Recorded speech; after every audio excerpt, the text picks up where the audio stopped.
Like it's in there, you start to realize new ways of applying maybe what already exists, right? You have to take steps to make it happen before you maybe start feeling ambitious about it. And I felt the same thing with this school semester. Like in each and every one of these times, I do think it's ambition that sort of dug me out of that hole.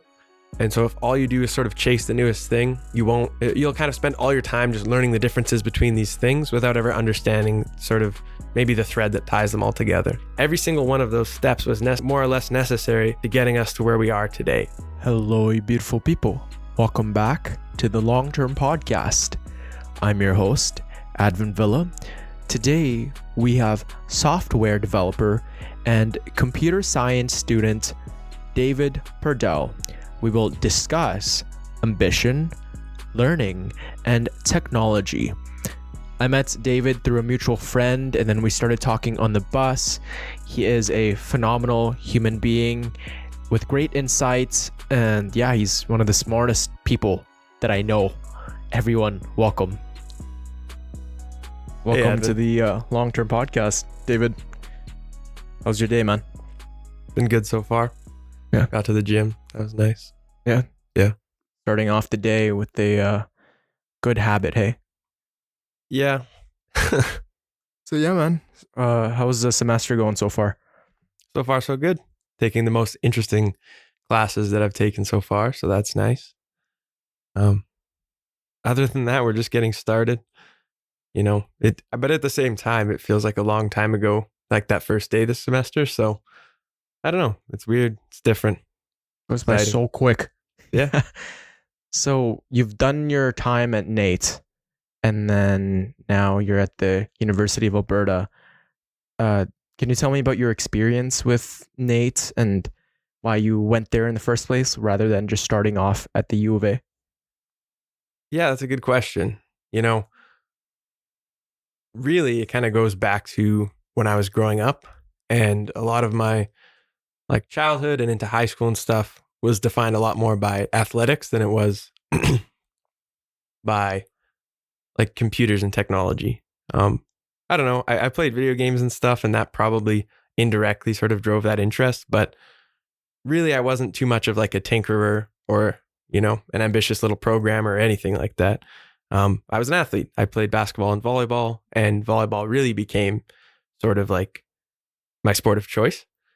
And, you know, as I was graduating high school and looking for places to play volleyball post-secondary, NAIT is where I landed. And flipping through the course book or whatever, just seeing computer engineering technology and thinking, I kind of like some of that stuff, you know, like seems interesting enough. I'll pick that. So it wasn't this, you know, refined, driven decision. It was just, hey, I'm going there for this other reason. Let me pick this thing. So that's how I ended up there.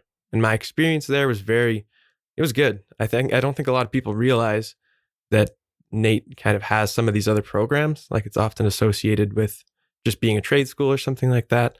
But it was just a lot of hands-on experience, like working with industry-driven curriculum and all that stuff. And it was great. Like I kind of loved every second of it, so to speak. Yeah. So from the mindset of prioritizing athleticism to now you're more academically motivated, what inspired that shift? The truth is, you know, when I was on the volleyball team there, and I was surrounded by guys who just absolutely loved what they were doing. You know, like volleyball first and foremost, that was their priority. And I guess I just stopped feeling that way. I used to feel that way when I, you know, was playing volleyball in high school, stuff like that. But I don't know, what I noticed is that I felt the same way these guys did about volleyball towards what I was studying, you know, and it was something I picked, like I said, that I didn't even know was necessarily what I wanted to do. And I just kind of found a passion for it. So yeah, I started feeling the way that these other like good athletes were feeling about volleyball. I felt that about like my studies basically. Yeah, I noticed that when I was in elementary, middle school, I really loved music. And then I played guitar, sang, but then just lost that passion. Hey, I don't know what it was, but it didn't feel the same. And then you lose that passion, you find something else. And then you wonder, like I used to have all those feelings associated with that activity. Now it's like, while you value the moments it made you feel connected, now it's just something that you need to let go of and focus on other things. Yeah. I think at least at the level of commitment required for playing, any sport at a college level, like, yeah, you have to love it. It's not like I'm never going to play like men's league or beach volleyball or something like that, but it's just not at the forefront of what I want to spend all of my time on, and that's okay. Yeah. Oliver Burkeman has this quote, and he says, you have to plan in advance what you're going to suck at. And you have this time, and you can only allocate it to a certain facet of life. And we all want to do everything, and we have all these different things that we want to do, but then there's only so much time in the day. And to properly go about the day and allocate the time necessary for us to improve in one facet is optimal for us to look back and go, wow, I actually built something, rather than I just spent a little bit of time, didn't really take it seriously, and then I went to here, didn't really take it seriously. But do you have a vision in mind as to what you're going to do with your comp sci degree? Because I know you're the most intelligent person I've ever met. And I know you tell me, oh, no, realistically you are. So what do you have any plans onto what you're going to do with your degree? The short answer is not exactly, as in there's no big master plan. There's a few different avenues I see that are open there, like maybe grad school or maybe just getting right into the industry. But I don't know. It's not really what it's about right now. It's not the end goal that I'm keeping. I don't have like the end goal in mind. Like some of it is sort of learning for learning's sake. And I think it's important to have some of that, right? Like at NAIT, for example, all of the skills kind of had direct mapping to how this can be a skill for you to use in industry, and industry members form the curriculum. And the idea there is everything you're doing kind of has a clear and direct purpose on, how it will help you in your job or something like that. And it's good. You need some of that. And I think you also need some of just, I don't know exactly how or when I'm going to apply this, but I find it really interesting and I'm going to learn about it. And, hopefully sometimes that won't ever be applied and it'll just be the learning experience. But other times you'll kind of be surprised by how it's like useful in the future, let's say. With computer science, do you think about it when you're not doing the work itself?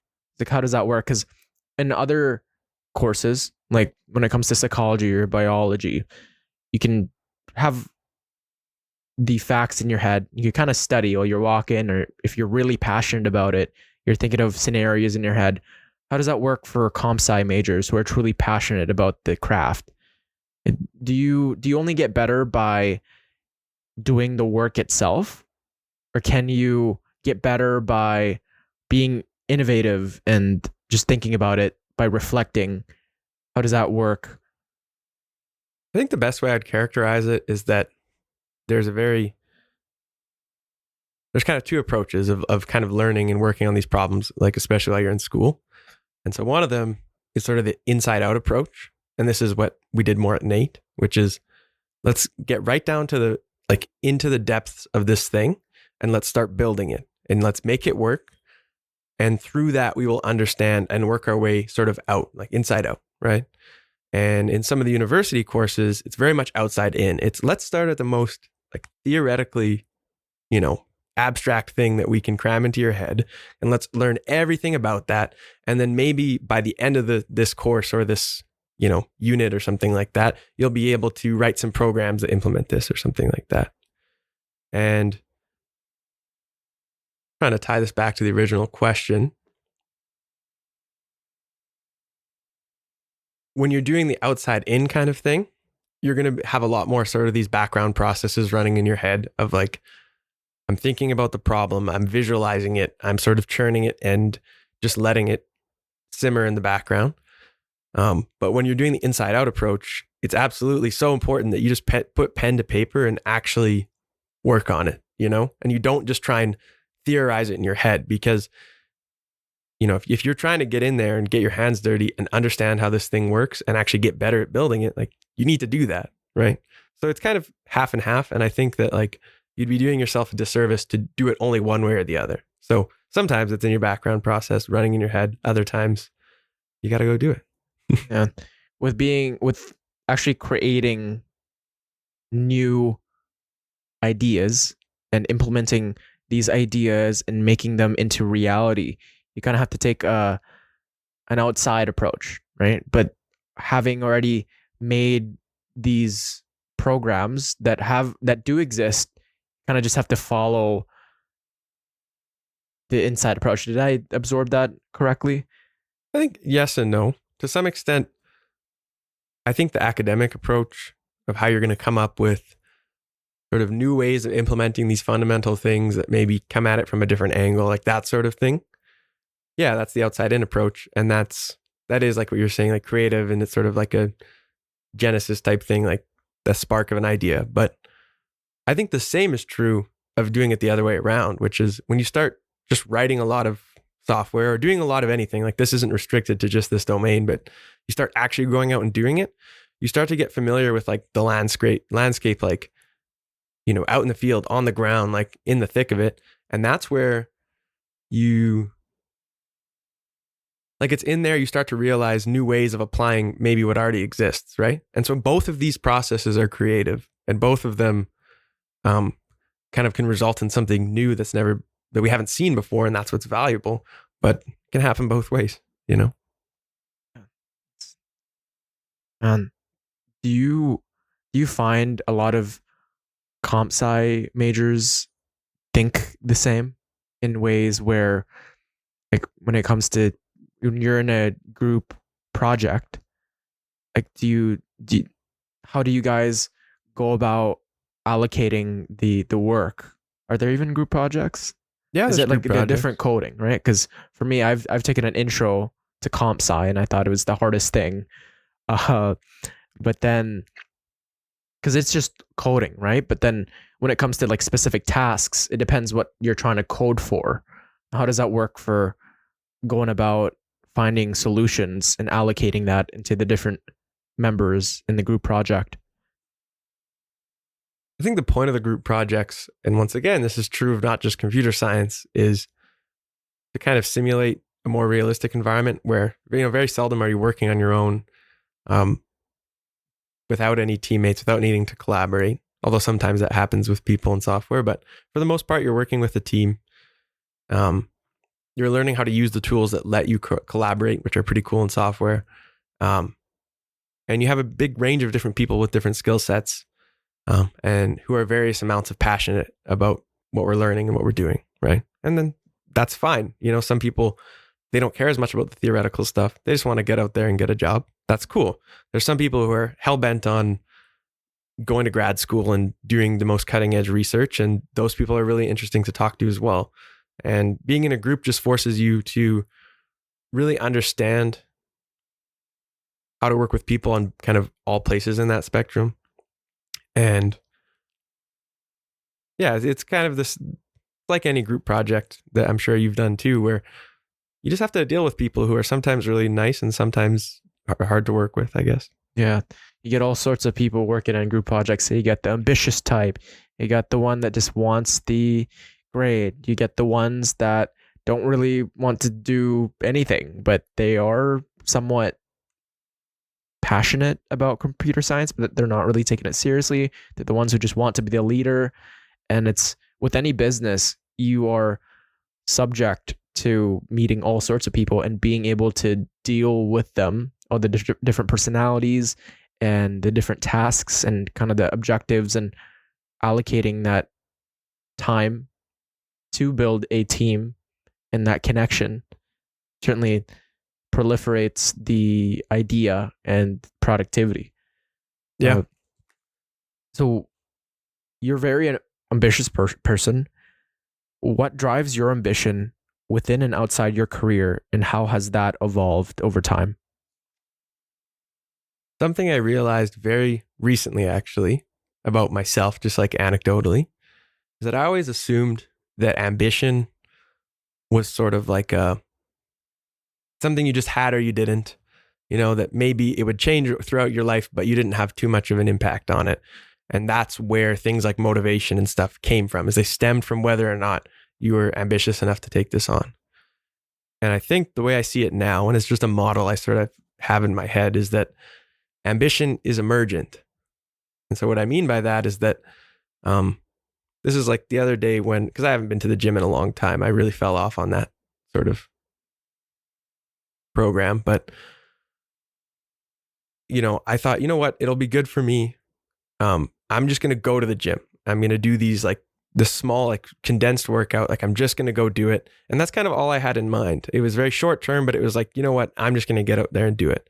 And it's like, by the time I actually got my stuff together, had my shoes on in the car, I had already taken steps to make that thing happen.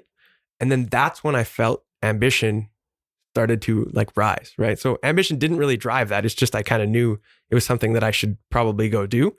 And once I actually took the steps to make it happen, I started to have a more positive outlook on the future and get excited by, you know what? Like that wasn't actually that hard to start driving to the gym. Like I could probably do this more often. I get to the gym and I'm doing an exercise and I was like, hey, like this actually kind of feels good. And then just like your brain starts firing and you're like, oh my goodness, like I can see the long-term benefits of this. I have this positive outlook on the future. And now I have ambition about like building a schedule to try and go to the gym and work out, build like whatever it is, right? And, even if I don't always stick to that schedule moving forward, it's like what I learned from that is you have to take steps to make it happen before you maybe start feeling ambitious about it. And I felt the same thing with this school semester. Like I wasn't all that excited about it because it was, it meant switching to part-time at my work.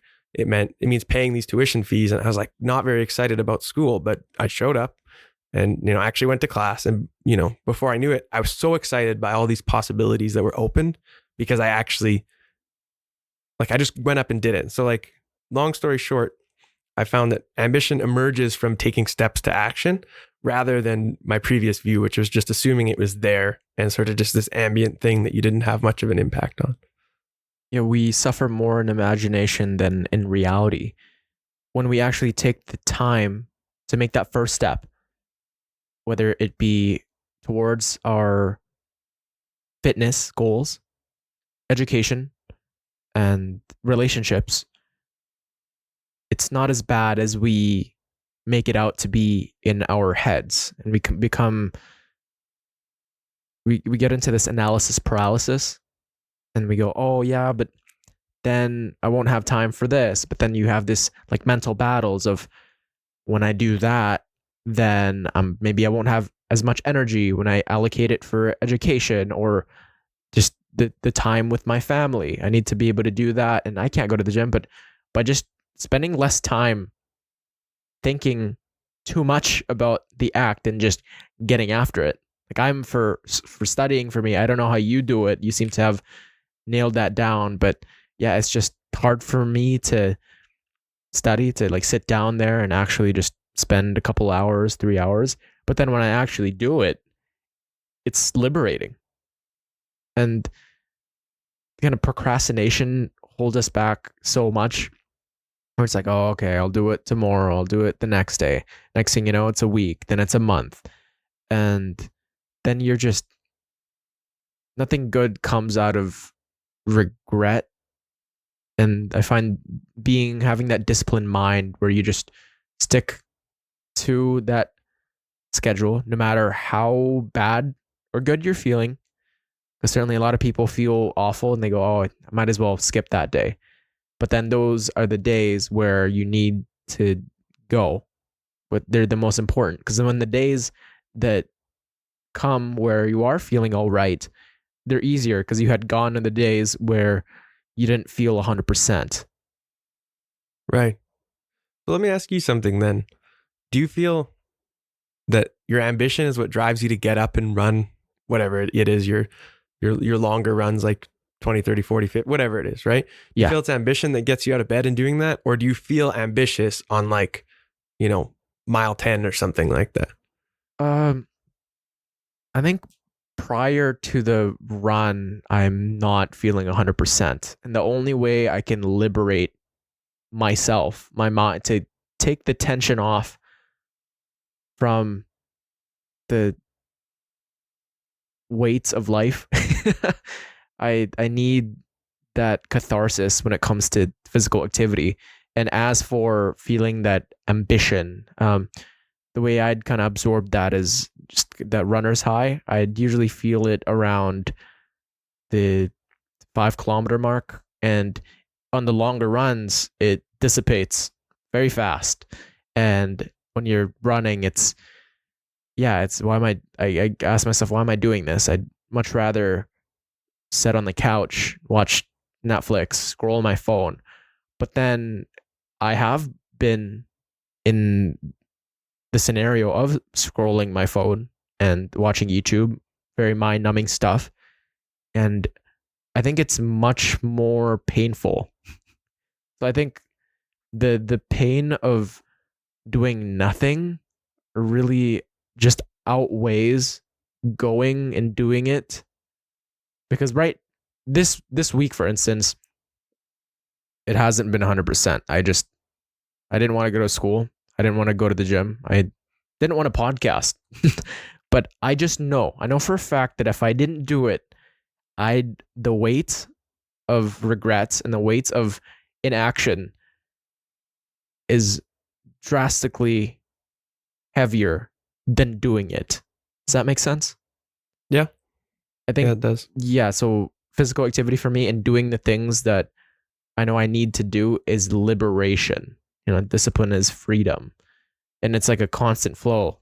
Like I need to do it every day.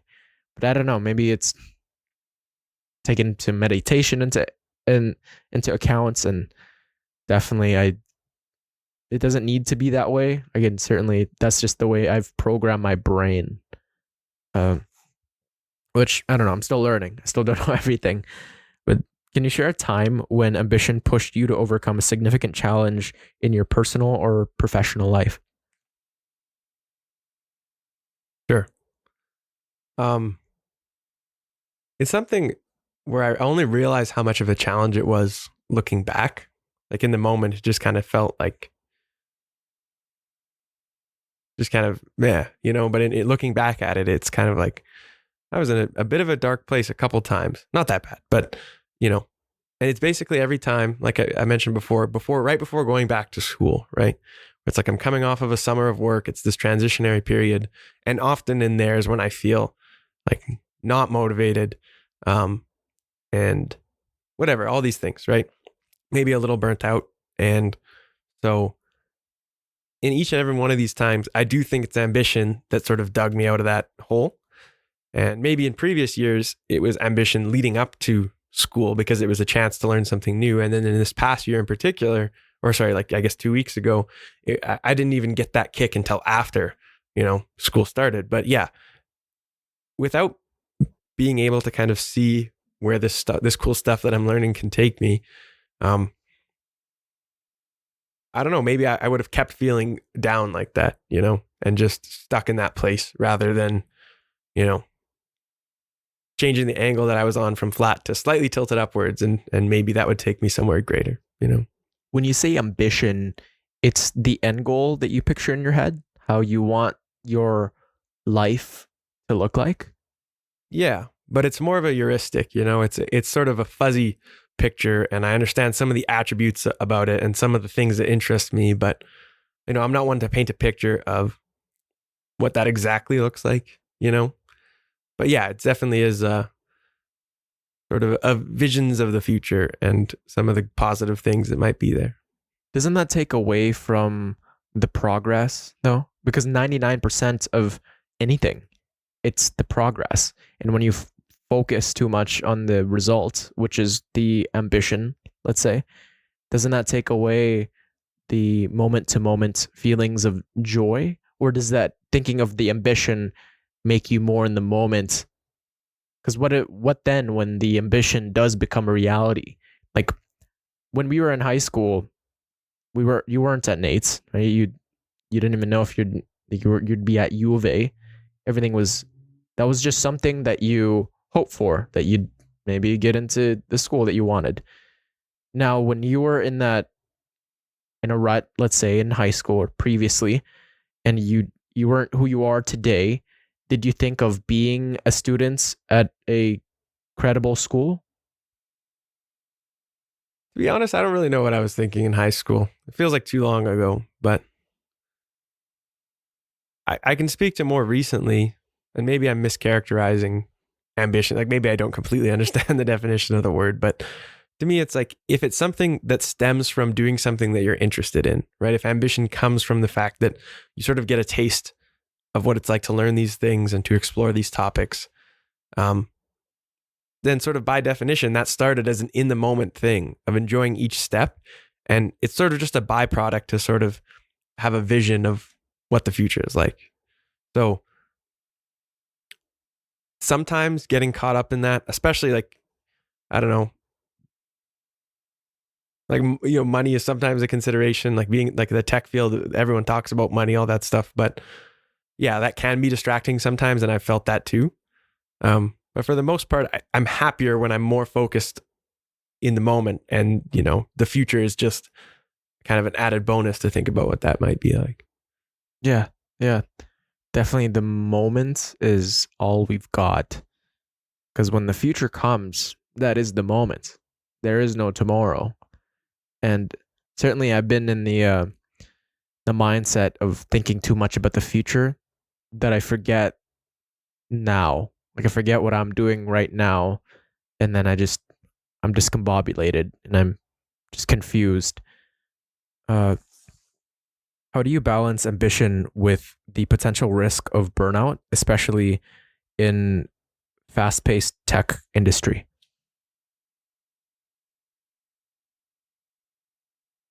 Have I been burnt out before? Yes. Looking back at it, why? It was just kind of a mismanagement of, resources, or mainly like my time, right? And so I think, how do you balance those things? It's all about priorities, right?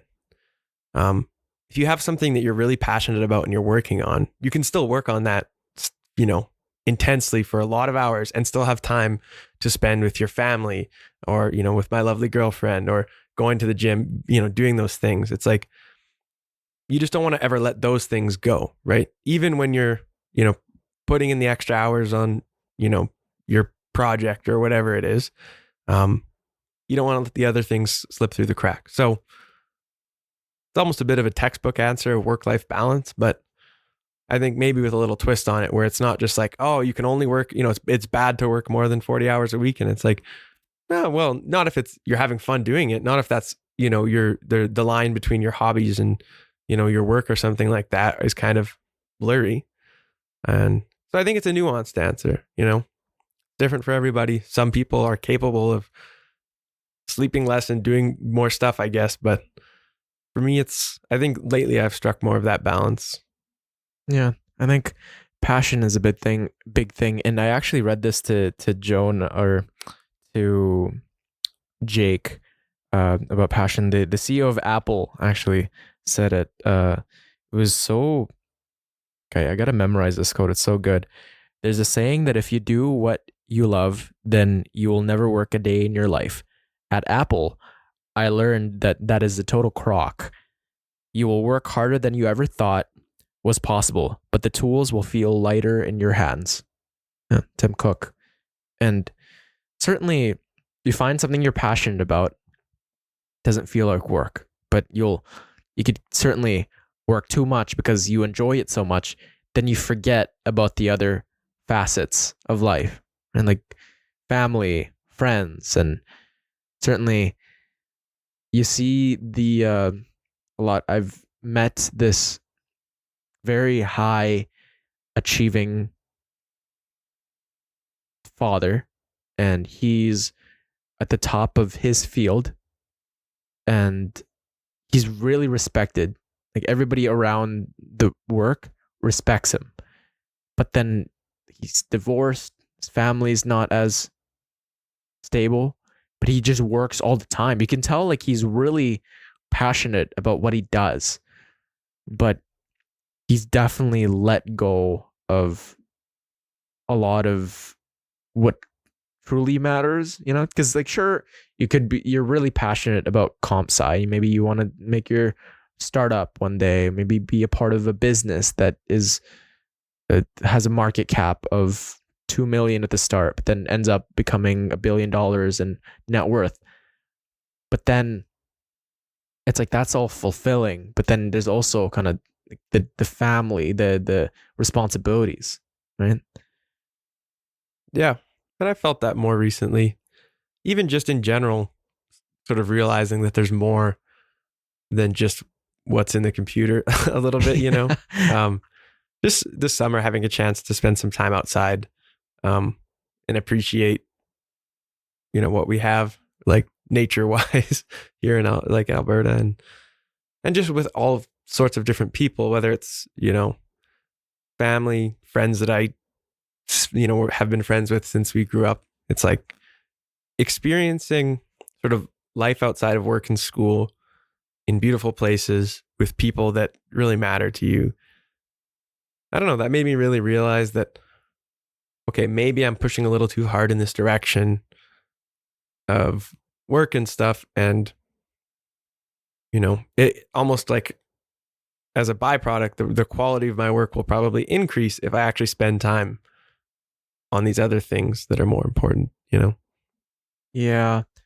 Spending more time with your family and friends gives you that purpose and that motivation to be able to proliferate yourself to work harder. Yeah. And that's find. not why you do it though. You know what I mean? It's definitely not why, but and maybe having to grapple with that and just like bring myself back to earth a little bit. It's like, okay, let's maybe more frequently reevaluate priorities, reflect on those things. Yeah. Yeah. I always ask myself questions when I'm walking, just when I want to recalibrate my system, because there's this thought that just kept becoming more profound as the days added on and I felt lost, that because I'd find something and I thought it would be the answer to my life. I'd be, I can never be sad anymore because I found this activity or this person and I've completed this one thing. I've done the marathon or I've found podcasting. But what I've realized is I don't know anything, that I don't even know why I'm doing the things that I'm doing, but I'm just going to try my best to align my actions with my values and try to be as positive as possible. Very cliche, but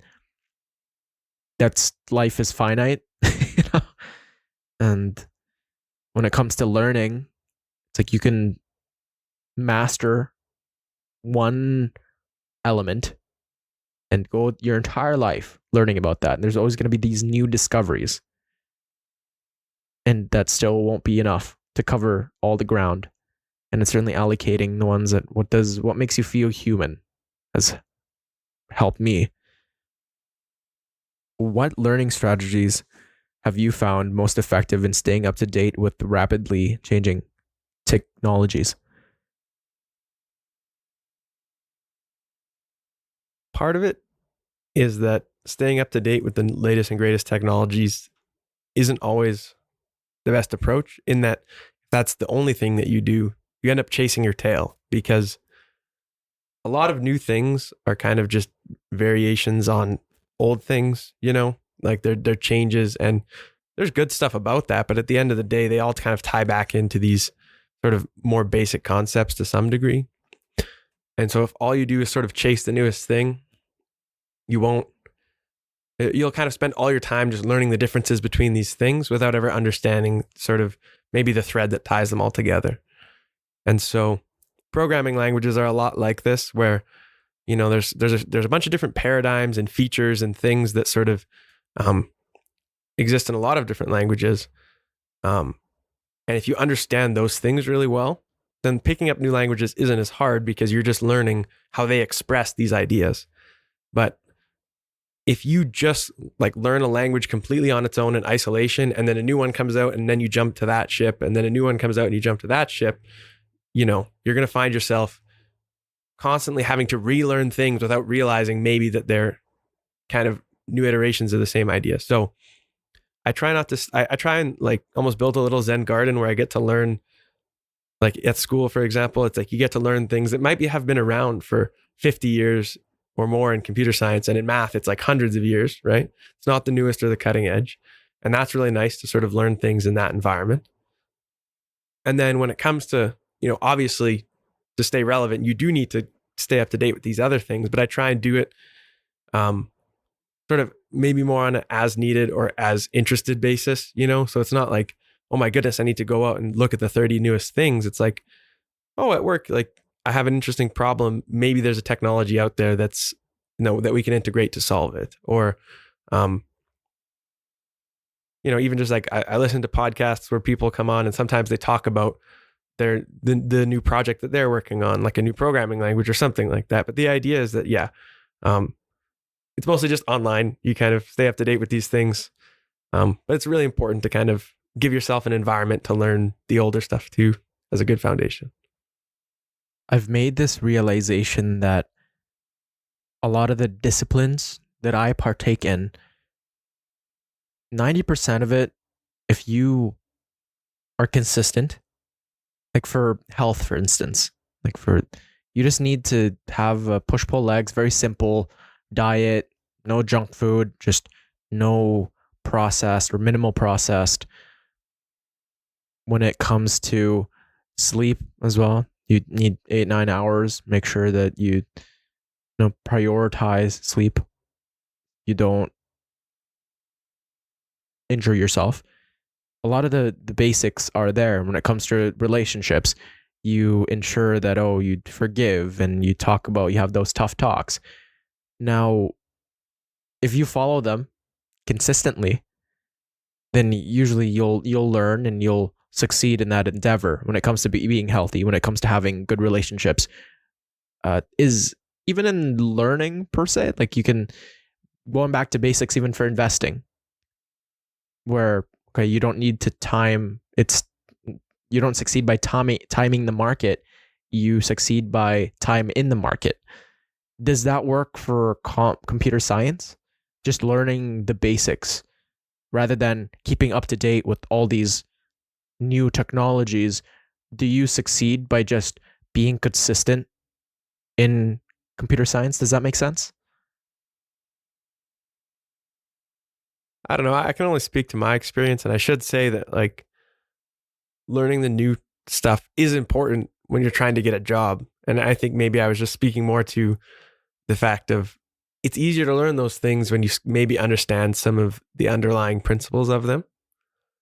And no matter where you are on that scale of learning the basics to learning specific technologies, right? Consistency is key across all of those, right? And it's just, I'm assuming key to learning in general. So, yeah, just constantly putting in the time every day. Does studying come easy for you? I would say it comes unorthodox. I don't. What do you mean by that? I would assume that the textbook way of studying is sitting down with the textbook or the notes or whatever. Maybe the notes you took during lectures, kind of reviewing all of that stuff, and maybe like I don't really know, like I can't speak to how everyone studies, but that's sort of what I picture in my head is like the standard approach to studying. And I don't know, like I'm just less organized than that. Sometimes I go to class and I don't even open a notebook or anything. I kind of sit there and listen. Other times I'm vigorously taking notes or, working on something else and kind of just listening in the background. Like it's different for everything. And so the way I study is different for every course. Sometimes it means go out there and build a bunch of little toy projects. If it's like a programming class or something like that, like build a bunch of little things that that cover the content of what we're doing in the course and kind of refresh my memory and study that way. Whereas if it's something more theoretical or like, I don't know, like a math class, maybe it's just working through practice problems, but yeah, it's very different for every subject. Wow. Was that something that you had to train yourself? Or did you always just have different pathways into learning? I don't know. Maybe I think of it as I'm lucky to have made it this far without a solid plan on how I'm studying, I think that's, but then again, that's kind of what makes it fun and interesting is that it's always different. It's always exciting. And it doesn't need to follow like a set cookbook method, Maybe I should implement that for the people that struggle with studying and they want to increase their GPA. What would you recommend they do first? I don't know. Like I said, I can only speak to my own experience. I'm not necessarily in a position to give advice, Advin. I think you are. I think consistency, like you said, is important. I think sort of almost forcing yourself to look at something as if it was the most interesting thing ever. That's kind of a fun thing Like sometimes. trick your brain. What's that? You like trick your brain, even though it's boring. You're like, wow, this is phenomenal. I'm fired up. Yeah, you need to just trick yourself into being the hugest nerd about whatever you're studying at the current moment. And I guess for me, it's just sometimes I genuinely am that interested in things, and other times I'm not. But the lines get blurry because, you got to learn it and get it done. And other times it's been an absolute grind to just like wrap your head around this thing and get it done. But in general, it's like, yeah, I usually just lie to myself and say, I'm in a calculus class or something like that. And it's just really convince myself that this is super interesting. And sure enough, you start having fun with it and you start kind of like role playing, somebody who's discovering something for the first time. That's actually really interesting. It's fun because, like I said, these math classes, this stuff has been around for hundreds of years. And, I'm only scratching the surface compared to what even like a math undergrad is doing. But even still, it's fun to kind of work through these things and try and understand it as if you kind of like cover up the solutions to the problem and you really just try and think through and visualize it yourself. And it's like, that's pretty cool. That's like, but that has more to do with learning it and less to do with studying it. So maybe that's the other thing, is that I'm not always caught up with my classes, but I do like to try and learn things in a way where it sticks and I'll remember it based on like the principles rather than memorizing. And that's, well, in stuff like computer science and math, there's a lot less memorizing than in, say, other subjects, right? So all of those things combine into a strategy that works for me. And maybe some of the things I just said could be helpful for other people, but yeah, no, certainly, I think not even in just comp sci, but even in psychology, if you actually understand it, and rather than just memorizing the sentence word for word, if you can regurgitate the idea in 10 different sentences, then you know what you're talking about. But if somebody asks a question about it from a different angle and you have no idea how to answer it, then you probably aren't as knowledgeable on that subject. And what role does curiosity play in your learning process? And how do you maintain motivation when tackling complex topics? I think this ties back into some of the learning for learning's sake, where it's not always obvious how maybe diving into a specific part of something that your prof mentioned in a lecture, like diving into that might not help you in the class at all. But if it captivates you and you're curious about it, there's sort of like a non-zero amount of times that you should entertain that, right? So not every time, because then you're going to derail yourself from what you're actually learning. But, every so often, it's kind of cool to look into it and read, and even just a cursory glance. It keeps it interesting, and sometimes it's more important that you remain interested in what you're learning than, being the most efficient at learning it. So curiosity keeps that spark alive, and it can kind of take you down a path that you didn't even know you're necessarily interested in. So powerful. Yeah. How would you describe curiosity? I don't know. I know it when I see it, but I don't know. Yeah. And I think it's like just when you have that tingling feeling of, oh, I wonder what it would do. And so you kind of, like when you see two people fighting, you're like, oh, I wonder what's going to happen. Right? Yeah. Whatever that feeling is, or like a new technology. And then you kind of satisfy that feeling by doing it. And certainly with learning, you can only satisfy that by truly understanding the scope of whatever it is you're trying to learn. But then it layers on, because then after you learn that, you're curious about the next, and then it builds and it builds. Next thing you know, you got your, fourth year and you want to do your master's. But just like, yeah, keeping it alive is certainly no easy feat. Yeah. Unchecked curiosity, that's just called grad school. Yeah. Like if you're going to pursue, especially if you go all the way through like PhD in research, obviously have no idea, but even just, I've met grad students and stuff like that. And it's like when they're like one of the first days of school, when I came to the U of A, I had a chance to chat with this guy who was building like AI to, I think it's a card game called Bridge or something like that.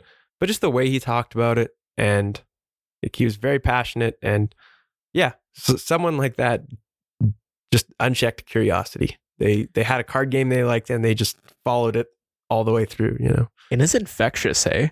When you got someone talking about something they've built and put in countless hours, it's so motivating. It's inspiring.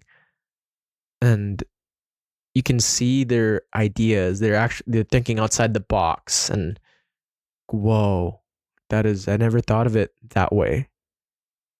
And then one day you'll just meet some of these people and would have made it. One idea. Which current or emerging technologies are you most excited about, and how do you see them shaping the future? There's a few obvious boxes to check here, like AI and stuff. The U of A is a research center for like, kind of a big research hub for AI related things. And it would be stupid not to mention it because that's part of what captivates me at school. But I think for me in particular, I see like there's so much of these large language models that's what people kind of think about now when they think of AI. And to me, I'm just excited by I don't know what the problems are, but there's so many problems that can be solved by training, narrow kind of focused AI for that problem. So it's like, it's not something that just generate texts and it's like you're talking to them. It's, I don't know. It's kind of in some super specific application. I don't know what that is, but that's kind of something that's really interesting to me is like these specific applications of AI. And then other things, this semester I'm taking, it's called the compiler course. So a compiler is what takes the code that you write and turns it into something that the machine can consume and actually run as a program. And, that's been my favorite course that I've taken so far. And we're only 2 weeks in. But there's lots of active research and also just like public projects that are doing this sort of thing that are very accessible and I'd love to work on. And what I mean by very accessible is like in software, there's like open source is what it's called. And so it's kind of just a collective project that's licensed freely for everyone to use and also for everyone to contribute to. So there's my ambition. I don't really know enough about it now to be of any use, but as I learn more about it, it's like there's opportunities, even if it's not my career, to work on these kind of things. So those are some of the things I'm interested in. I know it's not a specific thing. It's not like a piece of technology that you think of like, a Fitbit or something like that. It's not like, oh, this new technology, but it's like, I don't know, in a lot of ways, I'm not the biggest fan of my phone or all of these things because they're kind of, that they can take a lot out of you. And so what I'm more excited about is, yeah, these things, these projects and these technologies that, I could see myself working on in the future, or even in the near future, like as a personal project or something. So that's what I think of. What are the most common misconceptions when it comes to artificial intelligence? I don't know. No? I don't. I seriously. Well, just from talking to people, anecdotally, what are they? Because you immerse yourself in the computer science field, and there are a lot of people that talk about, oh, AI could go rogue. Maybe I just watched Matrix and thought that was just like so scary, man. Like machines taking control of us because you think about the processing power of a computer, it's much more capable than that of a human brain. Now, what if it becomes sentient? Did you guys discuss that around that space a lot? No, I mean, once again, I think a lot of the intense, like serious AI courses come in grad school and stuff like that. But even now, it's like the most interesting AI courses lie ahead of me in my next sort of, as I finish my third year here and go into my fourth year. But even all of that aside, I guess something I can just speak to from my experience, just like writing programs and doing stuff like that in general, is that the misconception is maybe around what AI actually is. And so when you're thinking about the power of like the processing power of computers, like for the most part, the way that most of the software runs is it's kind of just a list of instructions. It's like a recipe, and the computer's following the recipe exactly as it's told. And that can be conditional on things in the real world. Like you can have sensors and, a keyboard and mouse for input and all these things. But at the end of the day, it's following a sort of set list of instructions, and it can do those at like a breakneck pace because it's just been like, increasing exponentially since they started manufacturing computers at any sort of scale. So it's like, that's what you think of about processing powers and computers and stuff like that. And even then, most people don't even think about that. They just think about, I have my computer, it's got a keyboard and a screen, and I click on stuff, right? And so it's, I guess the perspective with my understanding of how those kind of computers work and stuff is that AI isn't really that different, but it's just a way more roundabout way of solving these kind of problems. So it's not just a recipe anymore. It's a fact of, I have essentially a big black box with a bunch of knobs on it, and I tweak all of those knobs and I train it on some data that I have. And then I feed it. And then after I've trained it all up, I can feed in some information and it'll just spit something out. And I don't quite understand how it works on the inside. And that's okay. And even like ChatGPT works this way. It's been trained on a bunch of stuff, but at the end of the day, you feed it in some text and something goes on in there, and we don't quite, like, at least most people probably don't quite understand what goes on in there. And then it spits something else out, like, its response. But under the hood, it's kind of just, it's a bunch of knobs and settings and, instructions that do just get implemented or sort of executed in order. But we've just kind of increased the complexity on that to a point where we don't even necessarily understand it anymore. And so I think the misconception is sort of that, well, AI could, or I guess like these large language models could become sentient and start going around and doing stuff. And it's like, I don't think that's the case yet. And that's just my intuition. And what do I know? But at the same time, you can sort of make the argument that our brains are sort of a similar sort of black box with a bunch of neurons and things like that in certain arrangements. So it's like, it's not out of the question based on my understanding, but I guess what I'm saying, because that was a bit rambly, is that you can break it down to a point of understandable things, little, weights that get tweaked based on the data that you train it with and stuff. And then that makes me feel a little more comfortable with it, which is like I type in a sentence to ChatGPT or something like that, and I can at least sort of build a mental picture in my brain of how it's getting to the output. And I suppose it's not too far out of line to think that that could one day evolve into something that's human brain like, but it's above my pay grade. Yeah. Yeah. I've also heard that it is the person behind the artificial intelligence software, whether they want it to go rogue, it's their intent to do that. Like, you can't just mistake that happening. usually somebody's directed that. And yeah, I don't know much what I'm talking about, just all speculation, but certainly it is a big problem on campus. a lot of professors are cracking down on it. But Yeah. do the how are people using AI wrong? I don't know. Is there a right way? Is there a wrong way? Well, when it comes to learning, when it comes to succeeding on campus, because certainly there's a lot of people that just chuck in their entire essay on there, and they get away with it because they just tweak it a little bit. But certainly there's a whole class of university students now that are not that ChatGPT's stripped their creativity. I don't know. I feel like that's a bit of a blanket statement. So, for example, most of my classes Mm-hmm. have a pretty open policy when it comes to using large language models and stuff, in that A, you can use it as a learning companion, but not to do any work for you. Or B, if you get it to write any code for you, you need to cite it.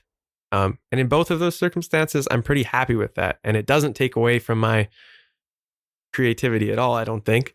And the reason I'm saying that is usually if I have a question that I can't find the answer to online, I can format it in a way that it can explain it to me, and now I get it. But more often than not, if I can't Google it and find the answer, there's a good chance that since ChatGPT is just trained, or all these language models are just trained on the internet, it probably won't have the answer either, and so it'll make something up instead. So I guess what I'm saying is that for a lot of things, you get burned by it, and then you quickly learn not to trust it in the same way, and so you're back to square one of needing to be creative yourself, and maybe getting some, minor or trivial help from these language models to maybe do some of the clerical work for you of formatting your sentences a little better or something like that. But I don't know. Well, I guess using it wrong or right, like a very, black and white answer to that is like, just use it within the policies of your course. If it's allowed to use it this way, then try it that way. And if you like it, great. And if you don't, people have done all this work without the aid of these things for a long, long time. So, it's like that. There's comfort in knowing that you don't need this tool. And if you can find a valid and allowed use of it, great. That's fair. Yeah, it is allowed in a bunch of my courses, but I find it just makes it really easy for me, and I feel really guilty, when I'm learning something. It just spits the answer, and then I just, instead of actually going through Google, it's a lot more efficient to just plug it in the AI, and it just spits out the answer for me. And I found, like, at the start, especially, I was guilty. But then again, it was the same thing for the internet, the same thing for like emails, phones, right? You kind of have to adapt and use it as a tool rather than using it to destroy yourself, because using it too much too can take away from your learning and take away from kind of the good things that do come out of that technology if you use it too much. Moderation. Yeah, I kind of like where you're going with that, which is comparing it to all these previous developments.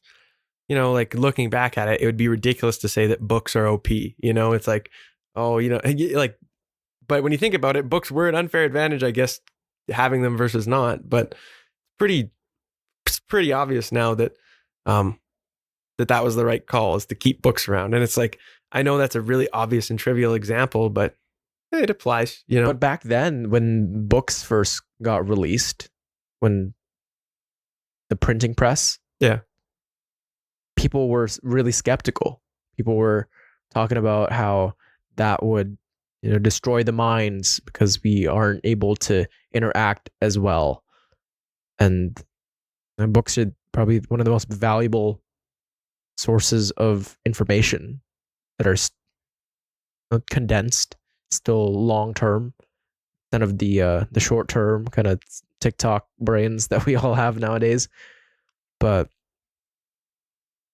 how do you approach staying informed about new trends and developments in the tech world? Some of it's out of necessity, like you have a problem that you want to solve. And so you go and look at what's out there and you find something new, you know? And the other side of it's interest. Once again, I consume a reasonable amount of content that sort of like keeps me up to date with what's going on.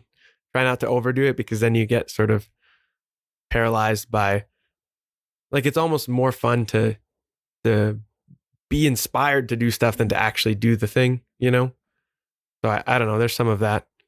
I don't know. I feel like part of it's also we've covered a lot of the answers to this question in previous questions. It's like, yeah, not too much to say. Yeah, would you ever get a Neuralink? I mean, conceivably, eventually, the same way of, I'm just trying to be conscious of the fact that, yeah, maybe if you ask someone in like the early 2000s or something, if they would get us, like, if you described a smartphone to them and said, like, would you get this? A lot of people would probably say no out of like, not quite being able to see far enough into the future of how useful that would be. And maybe that's not the best example, but you kind of get the point. So it's like, no, it's foreign. It's people are fearful of it.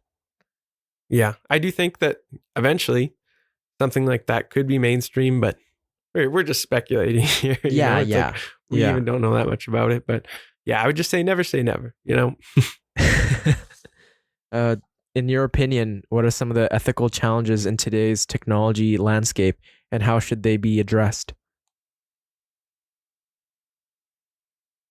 Without being really well equipped to answer this, but I'll just speak from my perspective, which is maybe there's kind of two classes of the ethics in technology that I can think of off the top of my head.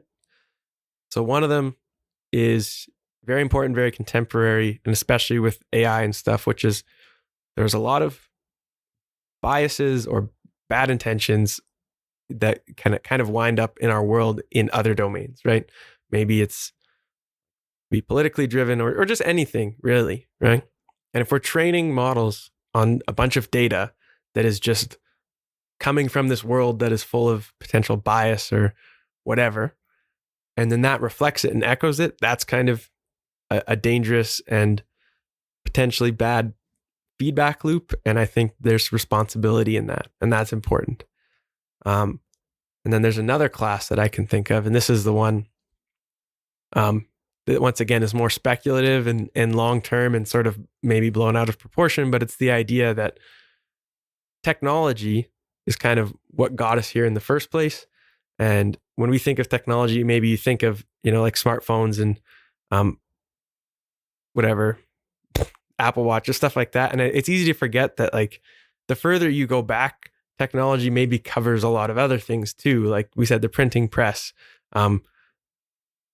penicillin, spoken word, even, like, you go really far back and it's like, okay, every single one of those steps was more or less necessary to getting us to where we are today. And there was some fat along the way and we trimmed the fat and, we've made it this far.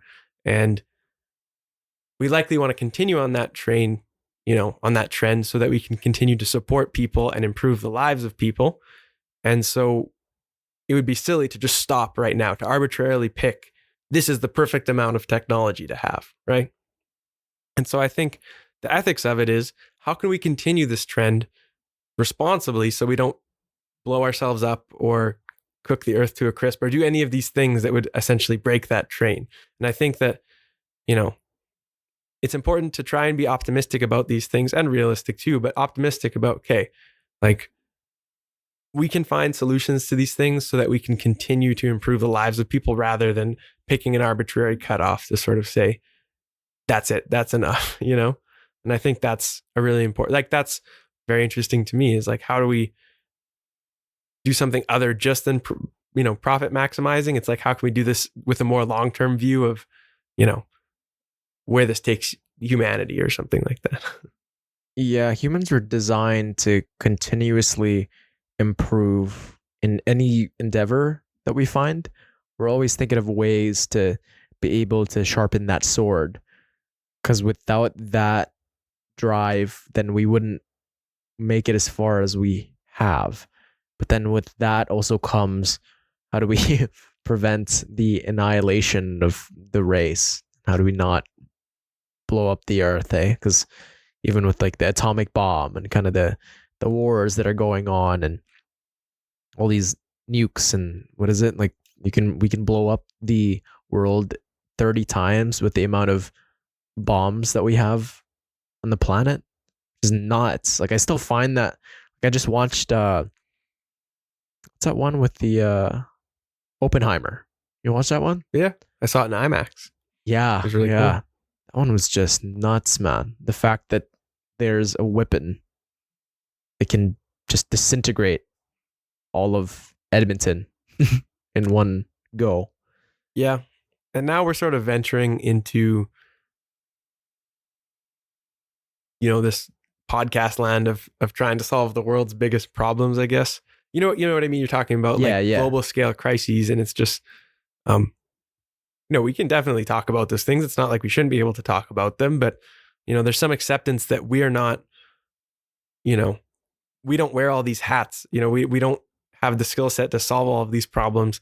And maybe where we're most valuable is just sort of, in the local scope that we're capable of affecting, like maintaining good relationships with the people around you and all that stuff. And I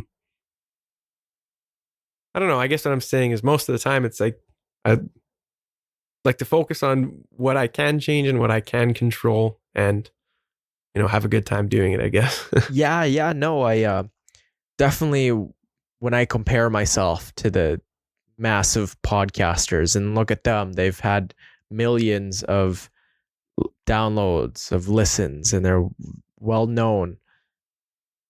Really takes away my peace and kind of my confidence. But then when I focus on what I can control, like, okay, I'm creating these episodes, conversations for people within the community locally, it's a success.